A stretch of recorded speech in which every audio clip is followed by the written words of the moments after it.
¿Qué tal? ¿Cómo les va? Muy buenas tardes. Qué gusto saludarlos en una nueva emisión de La UNAM Responde. Durante los siguientes minutos les hemos preparado un programa muy diverso con mucha información que esperamos sea de su interés y también de utilidad. Les platicaremos, por ejemplo, de uno de los archivos más importantes que pertenece al Instituto de Investigaciones Estéticas de nuestra universidad. Además, Jacobo Dayan reflexiona sobre un aniversario más de la ONU. Les daremos algunos detalles para que participen en un concurso de fotografía y comenzaremos resolviendo diferentes dudas en torno al tema de la vacunación y los refuerzos con distintos padecimientos. Quédense con nosotros que ya comenzamos.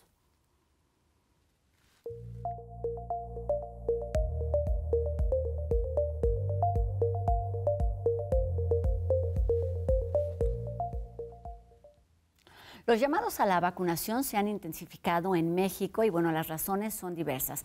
Por ejemplo, el aumento de casos de sarampión en algunas regiones. Además, pues se acerca la temporada de frío y se busca evitar el repunte de enfermedades respiratorias como COVID-19 e influenza. Y bueno, es necesario hoy en día promover la inmunización y reiterar que las vacunas no solo protegen al individuo, sino que ayudan a evitar brotes comunitarios. De todo esto platicaremos esta tarde con nuestro invitado de hoy, el doctor Mauricio Rodríguez, quien es académico de la Facultad de Medicina de nuestra universidad y un visitante asiduo a la UNAM Responde desde sus inicios. Gracias, doctor. Muchísimas gracias, Rosy. Pues qué gusto que estés aquí. Vamos a comenzar por lo que parece muy básico, pero que nunca está de más recordarlo. ¿Por qué son importantes las vacunas? Sí. Bueno, las vacunas se utilizan para prevenir algunas enfermedades, no todas, ciertamente. Cada vacuna previene una enfermedad en específico y la idea es que no se presenten y que en caso de presentarse su gravedad no sea alta. O sea, como se acordarán con COVID, en la que vacunábamos y pues, no podíamos evitar los contagios con la vacunación, pero evitábamos la enfermedad grave. Entonces, hay muchas vacunas que se van utilizando en el transcurso de la vida de las personas. En cada etapa se necesitan vacunas de forma específica. Todas ellas cuentan con información sobre su seguridad, su eficacia, su utilidad, su necesidad. Y es uno de los productos más vigilados en la industria para garantizar la calidad, para garantizar que sean pues, lo más seguro posible. Y aún así, de cualquier manera, hay todo un esquema de vigilancia para asegurarnos que están funcionando como se debe, ¿no? Claro, y la a eso idea se es, refiere el término de seguridad. Exactamente, ¿no? Que cualquier dato que pudiera representar algún riesgo para el usuario se advierta pronto, se identifique, se llegue a las causas y se tomen las medidas. Pero afortunadamente las vacunas pues llevan muchos años de utilizarse, cada vez son más seguras, cada vez son más efectivas, cada vez cuentan con más estudios, más controles de calidad durante la producción y eso pues, nos hace tener una confianza en ellas. Y me parece además importante reiterar, doctor, lo que decía en la introducción, que no se trata solamente de un beneficio individual, sino colectivo. ¿Cómo funciona esto? Exacto. Este es uno de los conceptos más importantes porque algunas veces, aun cuando no se percibe el riesgo individual, tenemos que entender que las vacunas tienen un efecto en la comunidad en la que estamos y que a través de nuestra protección personal también vamos a ayudar a proteger a quienes nos rodean, incluso a personas que no se pueden vacunar por alguna condición o que tienen un estado de salud más vulnerable y que a través de nuestra protección vamos a ayudarlos a que estén ellos también protegidos, ¿no? En algunos momentos se puede hacer una evaluación meramente individual de decir, es que yo no necesito esa vacuna, ¿no? Pero en el contexto de la colectividad y en el contexto del grupo en el que estamos, sí se necesita esa vacuna, ¿no? Y así es como se diseñan los programas de vacunación universal, pensando justamente en los efectos a nivel poblacional que se va a tener con la vacunación, no tanto a nivel individual, claro, sino a nivel poblacional. Y ese es uno de los beneficios más importantes de las vacunas. pues eso, nuestra discusión, pero además van surgiendo como diferentes dudas con respecto a cuándo colocarnos diferentes vacunas, porque digamos que lo más fácil es tener nuestro esquema de vacunación completo, que sucede, digamos, en los primeros 10 años de vida. ¿Qué son? ¿Para qué sirven? ¿Y por qué son importantes los refuerzos? Sí, bueno, justamente ahora lo que se está tratando de hacer en los últimos años es una idea que ha estado tratando de promoverse más fuertemente, es procurar un esquema de vacunación que acompañe el curso de vida de las personas. En vacunas propias para la infancia, ¿no?, de enfermedades clásicas de la infancia, pero también vacunas para el adolescente, vacunas para el adulto joven, vacunas para durante el embarazo, vacunas para los adultos mayores y vacunas en condiciones especiales también, ¿no?, en riesgos individuales específicos. Entonces, algunas veces, con haber cubierto los esquemas de la infancia, podría tenerse la protección que estamos más o menos esperando, pero se necesitan algunos refuerzos en la adolescencia o al ser adulto joven o al ser adulto mayor. Incluso durante la infancia se necesitan refuerzos para ir completando precisamente la protección, porque se sabe, por ejemplo, que después de algunos años la protección que nos dio la primera vacuna que recibimos empieza a bajar y ahí se da un refuerzo para que el sistema de las defensas, el sistema inmune, vuelva a encontrarse con eso y vuelva a producir la respuesta que ahí vamos a tener y mantenga la protección. Y esto puede ir generando diferentes dudas a lo largo de nuestra vida y vamos a ir resolviéndolas o vamos a intentarlo, digamos, de forma como muy específica. ¿Qué está sucediendo hoy con el sarampión, doctor? Bueno, lo que está pasando ahorita con el sarampión es un fenómeno interesante desde el punto de vista científico, es preocupante también, porque a partir de una comunidad que durante muchos años no vacunó por cuestiones religiosas e ideológicas, sobre todo en el estado de Chihuahua, hubo un contagio proveniente de un brote de Canadá y de Estados Unidos, de Texas en particular, que se metió a esa comunidad y a partir de esa comunidad en la que no había nadie vacunado, el virus encontró pues, el momento perfecto para contagiar en esa comunidad. Pero a partir de ellos, a partir de toda esa comunidad, hubo muchos otros contagios alrededor de personas que tal vez no tenían el esquema completo o que la vacuna que les pusieron no funcionó o que venían de otro lado o que cualquier razón que pudiera ser la de su falta de vacunación o su falta de protección. Y entonces lo que estamos viendo ahorita es como ese doble fenómeno de qué pasa cuando hay una comunidad no vacunada y entra el virus tan contagioso como el del sarampión. Acuérdense, ese puede contagiar a una persona a 16 personas que no tienen protección. Y entonces, poco a poco hemos ido viendo desde febrero el avance de brotes a partir de ese gran brote que es el de Chihuahua. Exacto, fuera de esa región, hay que decir. Exactamente, y ahorita está en 23 estados, o sea, ya ha habido casos en 23 estados, incluidos la Ciudad de México, que tiene 7 casos reportados, ¿no? Hay 21 defunciones, y es una situación que todavía no está bajo control, precisamente porque poco a poco el virus va encontrando a los no vacunados.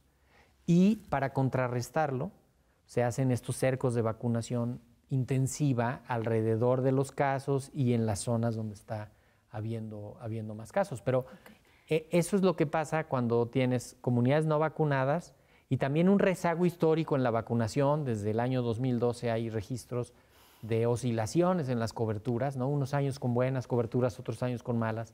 Y eso pues, te va dejando grupos no protegidos que van creciendo en edad y por eso llegamos a la conclusión también de que el grupo de los 20 a los 49 años es el grupo menos protegido que necesita una dosis Vamos adicional. con eso. ¿Quién debe vacunarse hoy en pleno octubre 2025 contra sarampión? Bueno, de entrada todos los pequeños, ¿no? Los menores de 2 años tienen que tener 2 dosis ya. Una dosis a los 12 meses de edad, incluso ahorita se está adelantando a los 6 meses una primera dosis. Después una dosis. Y esto dosis, es completamente seguro. Eso es completamente seguro y se hace justamente cuando tienes una situación epidémica como la que estamos teniendo. Esa dosis se le llama dosis 0, es una dosis nada más para una primera protección.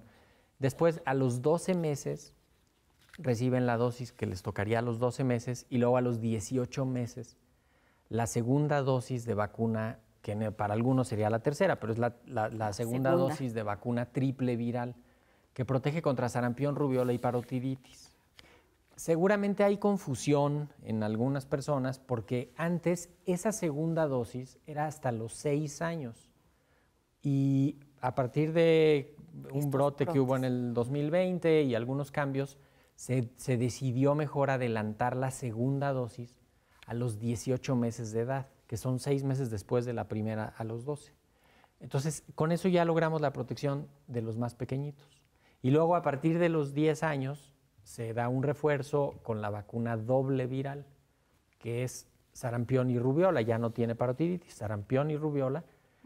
Y con esa se hace la protección de los adolescentes y esa también se utiliza para proteger a los adultos. Y como decía, el grupo menor de 49 años, lo ideal es que tenga una dosis reciente de vacuna doble viral de refuerzo. Exacto, es decir, aunque hayan cumplido con su esquema de vacunación completo en los primeros 10 años, ahora en este momento deben acudir a recibir una dosis nueva la población entre 10 y 49 los años. menores de 49. De acuerdo. Los mayores de 50 no se vacunan porque por su historia de vida lo más probable es que ya tienen protección. Hay varios estudios epidemiológicos grandes en los que se ve el nivel de protección de esa población y se encuentra que ya tienen protección contra sarampión, porque a ellos, cuando los mayores de 50, cuando fueron chicos en los años 70, en los años 80, y ahí había unos brotes de sarampión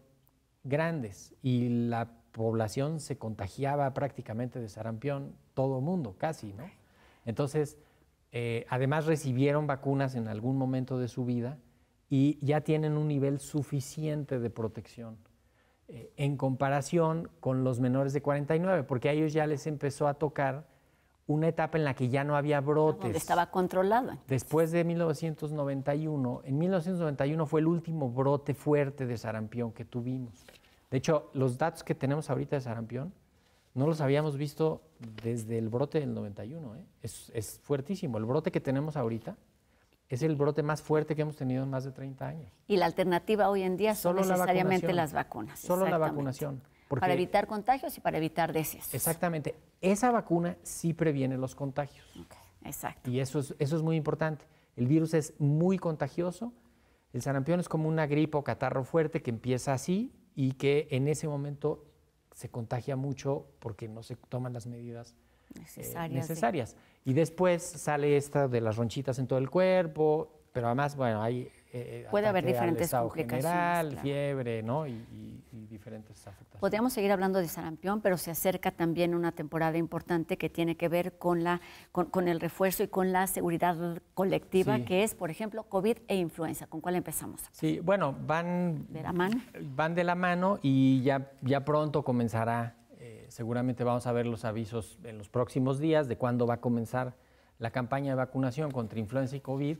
Es una vacunación enfocada en grupos de riesgo, ¿no? ¿Quiénes son estos grupos? Mayores de 60, el personal de salud, personas con alguna enfermedad predisponente que hace que estas enfermedades se compliquen y las embarazadas. Ese es el grupo que hay que proteger durante la temporada invernal y este año pues, se va a vacunar como cada año contra COVID y contra influenza. No importa que ya se hayan puesto una el año pasado. Exacto, la temporalidad. ¿Cuánto tiempo mínimo deben esperar para ponerse otra dosis de estas dos? Bueno, lo que seguramente les va a pasar es que pues, la dosis previa es la del año pasado. Entonces está bien, o sea, eso ya pasaron esos 6 meses en los que se tiene que hacer la protección y hacer el refuerzo de esta vacuna, ¿no? ¿Qué pasa con los otros sectores de la población? Solo en caso de que tengan algún riesgo individual específico, conviene que se vacunen. No son vacunas de uso universal aquí en México. También hay que pensar en eso. O sea, el salto entre tener que poner 35 millones y tener que poner 80 millones, pues es un abismo en términos de logística y de costos. Y el beneficio tampoco es tan alto porque al concentrarnos en la vacunación de los grupos de mayor riesgo, logramos pues, uno de los máximos beneficios de las vacunas, ¿no? Que es justamente evitar que si se contagian, tengan gravedad en la enfermedad. Y hay que decir, doctor, que la ciencia está siempre atenta a las enfermedades, a los padecimientos, y es por eso que se van haciendo esas adecuaciones a las diferentes enfermedades. Hay novedades también, por ejemplo, con respecto a la del papiloma. Sí, bueno, la de papiloma se acaba de hacer el ajuste en el esquema de vacunación para que sea solo una dosis y ya incluya ahora a los niños varones también. ¿Qué sucedía? Cuéntanos. Eso sería justamente el cambio más importante que se anunció hace unos días para el esquema de México. Habitualmente se enfocaba la vacunación en las niñas nada más. 11 años, quinto de primaria, ¿no? Un poco también por la logística de ponerles antes 2 o 3 dosis antes de que pasaran a la secundaria, porque muchas niñas ya no pasan a la secundaria, se quedan claro. En el camino y pierden ahí ese cambio.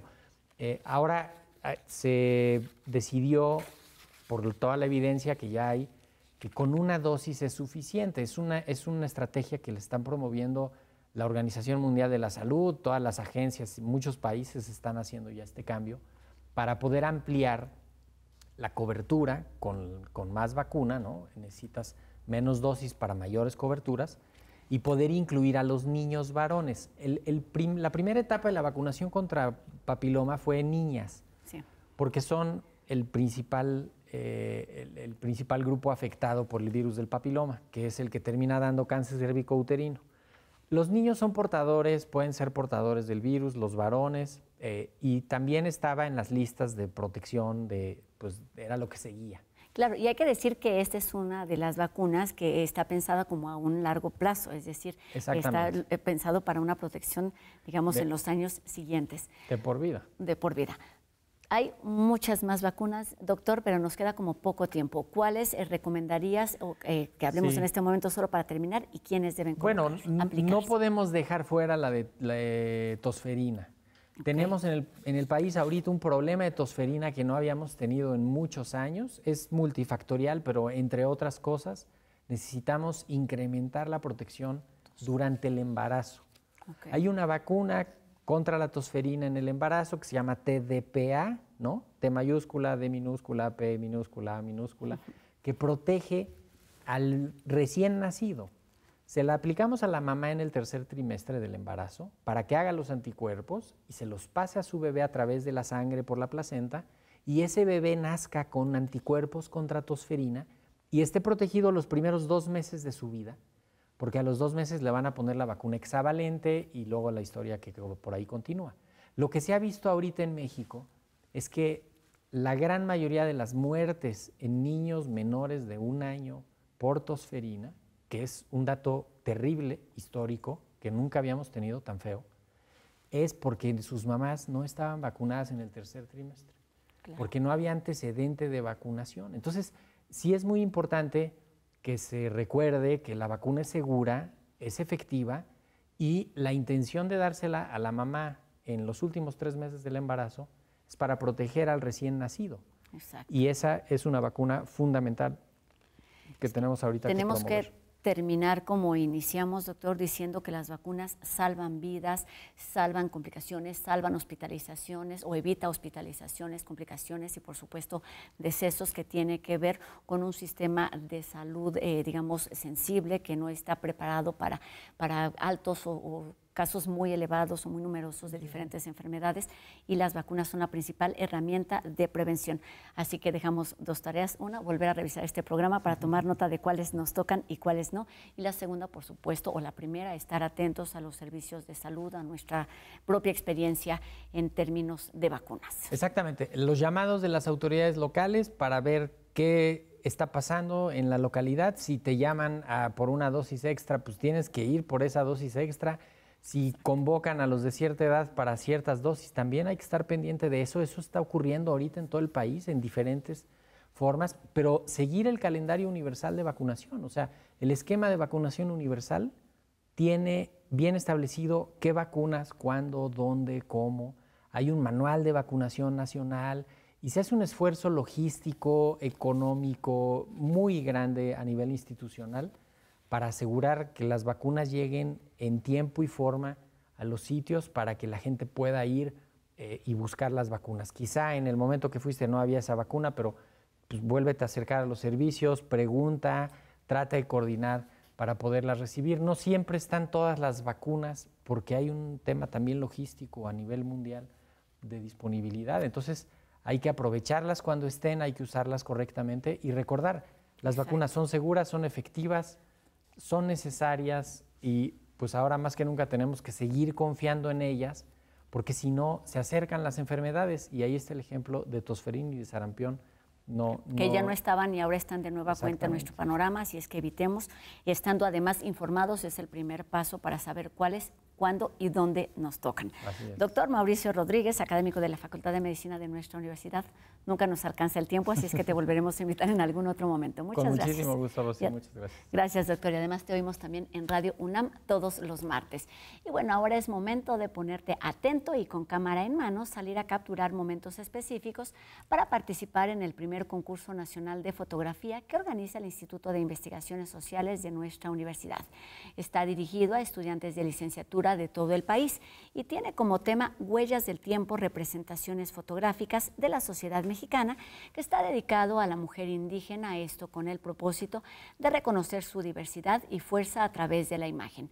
La convocatoria está abierta hasta el 15 de octubre y puedes conocer todas las bases en el sitio que aparece en nuestra pantalla. Jacobo Dayan nos habla hoy sobre la importancia de los derechos humanos, el compromiso y el derecho en el ámbito internacional a propósito del 80 aniversario de la Organización de las Naciones Unidas.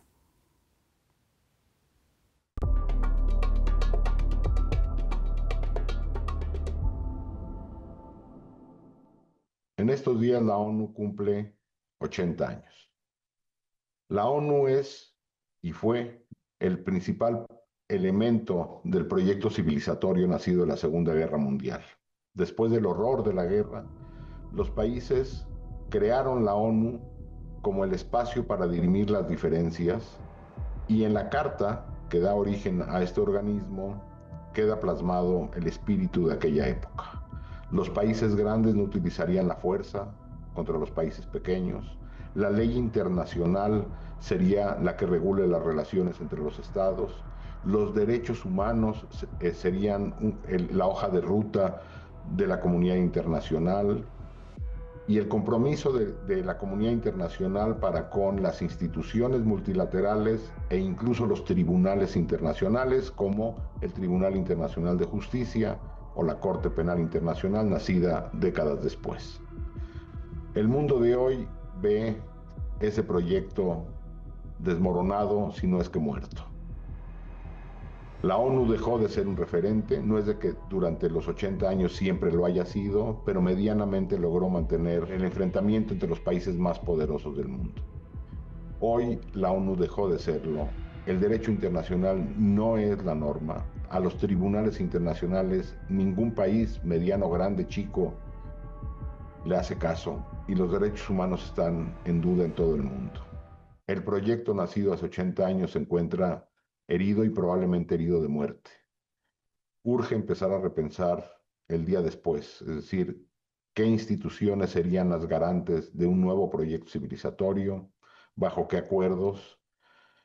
En lo que eso ocurre seguramente veremos mucha turbulencia y mucha violencia. Muchas gracias.